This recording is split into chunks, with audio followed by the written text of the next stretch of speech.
CBI इन institutions को capture करके financially monopoly बना रहे हैं अपनी। और चुनाव के बाद रियलिटी है कि ये जो फाइनेंशियल मोनोपोली बड़ी इंटरेस्टिंग चीज है, क्योंकि सारा का सारा इंफॉर्मेशन किससे एक्सटॉर्शन किया है, किसको कॉन्ट्रैक्ट दिया है, कॉन्ट्रैक्ट देने के बाद उसने कितना पैसा दिया है, वो पूरी ब्लूप्रिंट, पूरी की पूरी ब्लूप्रिंट इलेक्टोरल बॉन्ड्स में लिखी हुई है। तो नरेंद्र मोदी जी ने आज नहीं तो कल ऑपोजिशन को पूरी chargesheet, proof sheet electoral bonds के थ्रू पकड़ा दी है।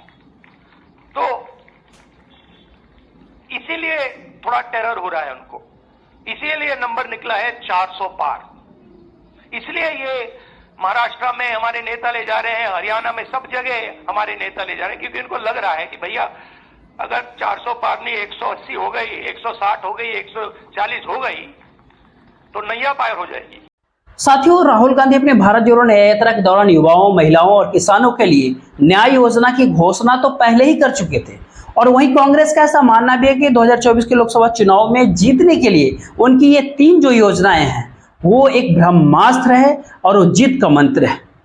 और वहीं आज कांग्रेस अपने मैनिफेस्टो, अपने चुनावी घोषणा पत्र के साथ सामने आई और तवज्जो 3 बातों पे थी। पहली बात ये थी कि मीडिया की आज़ादी। कांग्रेस ये लगातार कह रही है कि मीडिया के ऊपर जो उन्होंने चुनावी घोषणा पत्र के भीतर कांग्रेस लिखी है कि मीडिया को आज़ाद करना सही मायने में समय की जरूरत है। उन्होंने आगे एक बात और कहा कि फेक न्यूज़, फर्जी खबरें एक बीमारी के तौर पर बन गई है। इंटरनेट के ऊपर जिस प्रकार से अंकुश लगाया जाता है उस अंकुश को हम खत्म कर देंगे अगर हम सत्ता में आए तो।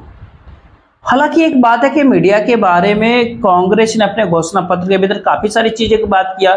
एक बात जो कि उन्होंने क्या पिछले 10 वर्षों से लगातार देख रहे टीवी मीडिया के ऊपर जिस प्रकार से बहुत सारे कार्यक्रम ऐसे होते हैं जिसको आप फेक न्यूज की कैटेगरी में नहीं डाल सकते हैं। बाकायदा कई सारे ऐसे शोज होते हैं टीवी चैनलों पे जिसपे कांग्रेस कहीं ना कहीं कुछ कह नहीं रही। आखिर 2024 के लोकसभा चुनाव में मीडिया का इतना अहम रोल क्यों? क्योंकि कांग्रेस पार्टी कहीं ना कहीं मीडिया को लेकर के कई सारी चीजें बोली है, उसके भी बात करेंगे। लेकिन वही राहुल गांधी जब आज सामने आते हैं तो उन क्या कहते हैं कि ये चुनाव जो है बहुत अहम चुनाव है। बकौल राहुल गांधी एक ईडी, सीबीआई जैसे तमाम संस्थाओं को कैप्चर करके फाइनेंशियल मोनोपोली बना लिया, लेकिन अब इलेक्टोरल बॉन्ड की सारी जानकारी सामने आ गई है। किसको कॉन्ट्रैक्ट दिया गया, कॉन्ट्रैक्ट के बाद किसको कितना पैसा दिया गया, सारी बातें सामने। प्रधानमंत्री 400 की उम्मीद करते हैं, लेकिन बकौल राहुल गांधी उनको 180 भी नहीं मिलने वाला। राहुल गांधी क्या कहते हैं इस पे? मोदी जी ने जैसे अदानी जी की मोनोपोली है पोर्ट्स पर, इंफ्रास्ट्रक्चर पर, डिफेंस में, वैसे नरेंद्र मोदी जी ने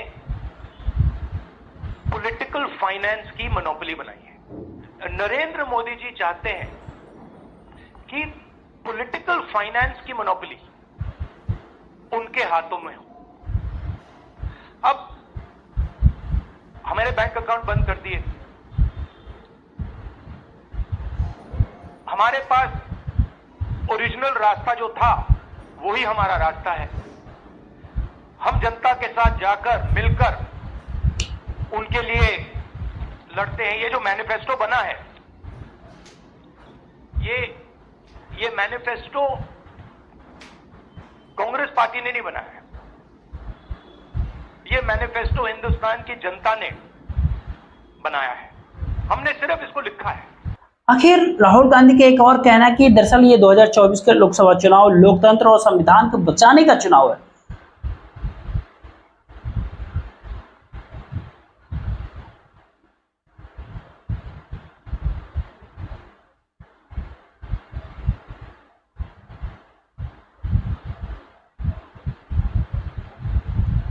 उनका कहना था कि एक तरफ नरेंद्र मोदी जी जो कॉन्स्टिट्यूशन पे, संविधान पे आक्रमण कर रहे हैं, लोगों पे आक्रमण कर रहे हैं। राहुल गांधी का कहना था संस्थानों को कैप्चर कर रहे हैं, जांच एजेंसियों को कैप्चर कर रहे हैं। वहीं दूसरी ओर इंडिया अलायंस जो कॉन्स्टिट्यूशन जो रक्षा करता है, लोकतंत्र की रक्षा करता है, ये चुनाव 2024 का लोकसभा चुनाव इन दोनों बातों के बीच हो रही है। वहीं पे अध्यक्ष मल्लिकार्जुन खड़गे भी संबोधन करते हैं। उनका कहना था कि प्रधानमंत्री नरेंद्र मोदी जी अक्सर पूर्व मनमोहन जी की आलोचना करते थे, लेकिन पिछले 10 साल में उन्हीं की योजनाओं को आगे बढ़ाते हैं। और न केवल आगे बढ़ाते बल्कि अपनी कोई नई योजना नहीं ला पाए। वो खास तौर पे मनरेगा जैसे योजनाओं का जिक्र कर रहे थे मल्लिकार्जुन खड़गे। उनका क्या कहना था कि नरेंद्र मोदी जी डॉक्टर मनमोहन सिंह के नेतृत्व वाली यूपीए सरकार की काफी आलोचनाएं करते, लेकिन उस 10 साल के कार्यकाल में हमने MNREGA, right to education UPA सरकार की, आरटीआई, खाद्य सुरक्षा, वन अधिकार और वही भूमि अधिग्रहण कानून, जो भूमि अधिग्रहण कानून है, और रेहड़ी पटरी वालों के लिए उसके अधिकार समेत कई सारे कदम उठाए 10 साल की यूपीए सरकार में। और उसकी जो कर्ता धर्ता थी वो श्रीमती सोनिया गांधी। आखिर उन्होंने बारीकी से यानी मनरेगा को और खास करके फूड सिक्योरिटी को वो काफी लड़ा उसके लिए, क्योंकि उनको मालूम है कि सारी बातें उनका कहना था नहीं कह सकता कि उन्होंने अपने 2-3 प्रोग्रामों के लिए काफ़ी गुस्से में हुआ करते थे। जब तुरंत इम्प्लीमेंट नहीं होता जब तक वो खामोश नहीं बैठे और कैबिनेट के लोग को कहते रहते थे कि ये क्या कुछ हो रहा है। जब हुआ तो वो भी खुशी और सब लोग बोले कि चलो ठीक हो गया। और जब इसका बाहर जो ये मनरेगा का, जो फूड सिक्योरिटी का और कंपलसरी एजुकेशन क्वेश्चन का ये जो संदेश बाहर गया, मैसेज बाहर गया, तो सारे लोग खुश होने लगे। सब कहने लगे कि बहुत अच्छा काम है, बहुत अच्छा यूपीए गवर्नमेंट ने ये काम किया, सोनिया गांधी ने किया, कांग्रेस ने किया। ये बात देश में आ गई। इसीलिए ये जो यूपीए सरकार का पहले से जो देश की जनता के लिए जो था वो काफ़ी जो वादे थे वो फिर से पूरे करेंगे। नरेंद्र मोदी जी 10 सालों में उसके मुकाबले का एक काम भी नहीं कर सके। अब उनका कहना था कौन सी ऐसी बड़ी फैक्ट्री जो एम्प्लॉयमेंट क्रिएट कर सकती है, जो नेहरू जी के जमाने में बने, जो बड़े बड़े काम किए। मैंने ये कहना था मल्लिकार्जुन खड़गे का। इस सारी बात मीडिया के लिए, चुनाव आयोग के लिए और जांच एजेंसी के लिए कई सारे घोषणाओं किए गए। मीडिया की बात कर चुके हैं, इलेक्शन कमीशन को लेकर के भी एक अहम घोषणा किया है। उनका कहना था हमें एक ऐसी व्यवस्था लाएंगे जिसमें ईवीएम की काबिलियत हो और बैलेट पेपर की पारदर्शिता, यानी ईवीएम और बैलेट पेपर को एक साथ लाया जा सके। इस प्रकार से बकौल राहुल गांधी वीवीपैट व्यवस्था को दुरुस्त करेंगे, यानी जब भी लोग वोट देकर के आएंगे आपको पर्ची मिलेंगे जिसको वीवीपैट कहा जाता है, उसको जांच करें और फिर उसको बक्से में डाल दिए कि कल को कोई भी विवाद अगर हो तो वीवीपैट की पर्ची को परखा समझा जा सके, देखा जा सके। इस योजना के खिलाफ इलेक्शन कमीशन लगातार दिख रहा। राहुल गांधी ने इस बात का जिक्र अपने मैनिफेस्टो में किया। अपने चुनावी घोषणा पत्र के अंदर कांग्रेस ने अपनी चुनावी घोषणा पत्र में इस बात का भी जिक्र किया।